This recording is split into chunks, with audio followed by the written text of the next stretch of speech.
Okay, so just a little bit of background about my school. I actually teach in a Title I school in Hayesville, Kansas.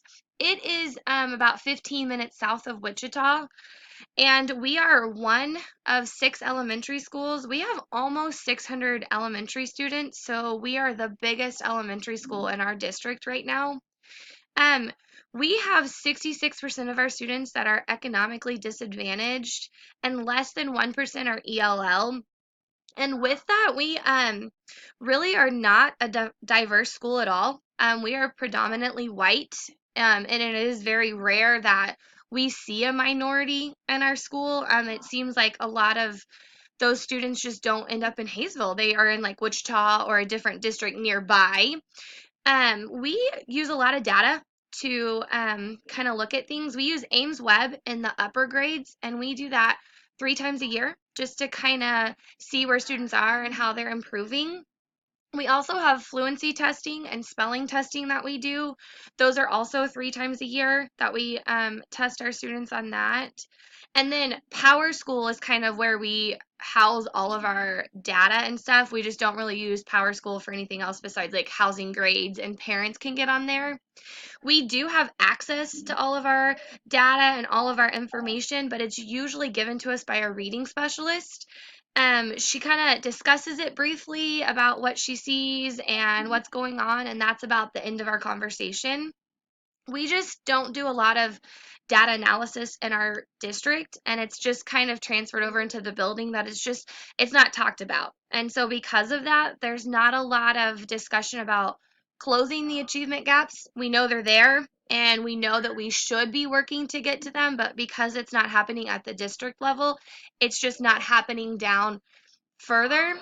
We struggle a lot with our students coming in lower, and because of that, we have classroom paras that we utilize to help those students. They can pull them out in the hallway and work on reading, they can work on math, and we also have intervention paras that work with our students that are struggling to kind of help meet those needs. Currently, I teach fourth grade. This is my first year in fourth, so I taught kindergarten 5 years before this. So it was kind of a big jump with the data stuff. Data is a lot different in the upper grades. And I use fluency and the spelling test to kind of help change my centers around. So I base my reading centers on like their fluency level, and then their spelling lists come out of like how they've done on the bear test. But the overall outcome that I'm looking for is to utilize all of our data. We've got so much data, and I feel like it's really important to improve my classroom teaching that I'm using all of my data. So, any questions? I have a question.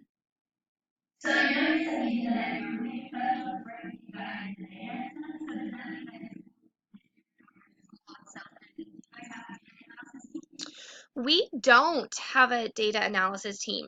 We have a school leadership team, and so part of their focus is on data, but it also focuses on a lot of other things. So data kind of gets swept under the rug.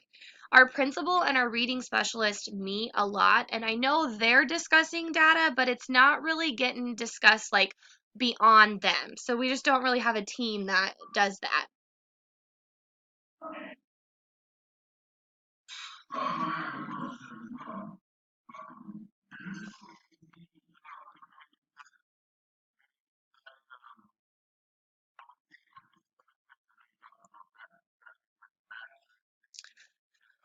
We don't use maps, but there's like a comprehension piece on the Ames Web part of the test. And then we also do the interim state testing, which has comprehension.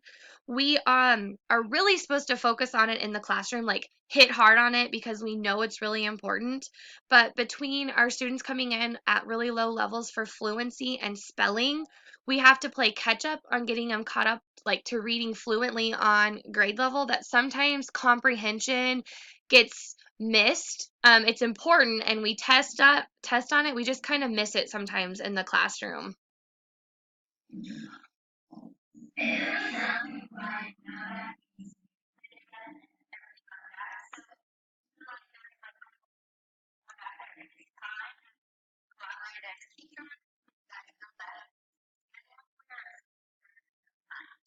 We have PLCs like where we meet with our team level once a week. It's on Thursdays during like when the kids are at specials and it's 1 hour. But unfortunately, that's like the time that we get to meet. And so it tends to come into more than just data. And we have plan time like the whole week and it's always, at the same time. But when we sit down together as a grade level, we're talking about, oh, well, we have this test coming up and we have this field trip coming up and we've got to get this done. And so, unfortunately, we don't spend our time in PLCs like we're supposed to.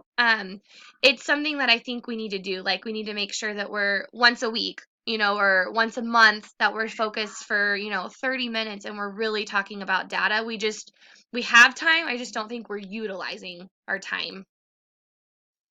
Yeah.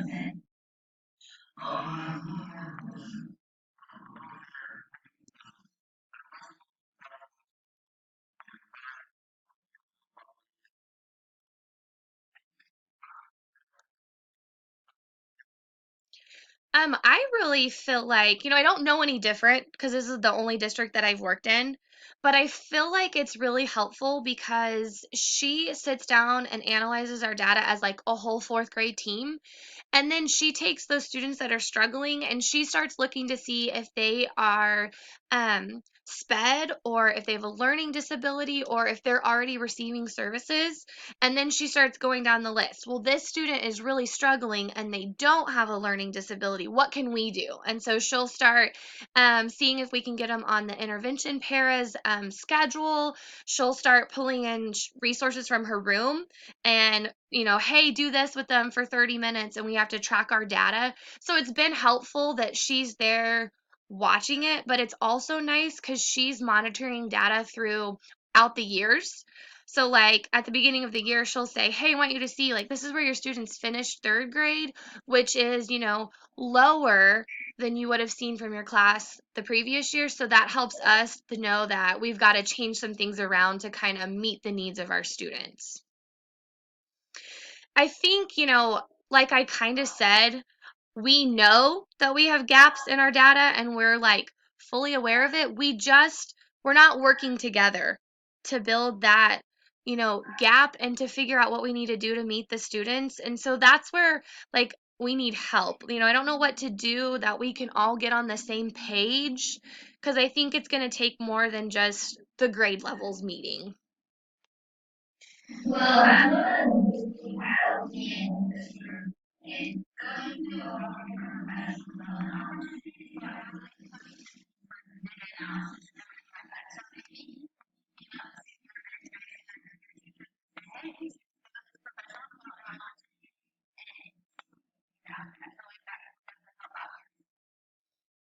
Yeah, I agree. We actually have they call it the Teacher Learning Center in Hayesville and it's like the learning centers and it's all classes throughout the year that teachers can go and take different professional development classes. So,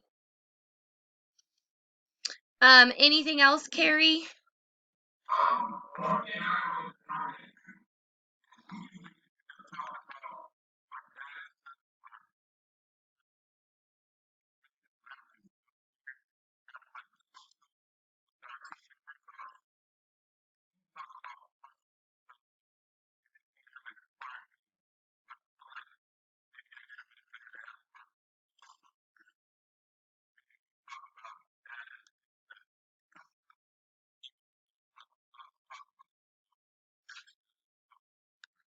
I really like that. We actually don't do a lot of socials where we get to sit down together, so that would be something cool to like incorporate into our school because I feel like that would help bridge the conversation better. So, all right, thanks, guys.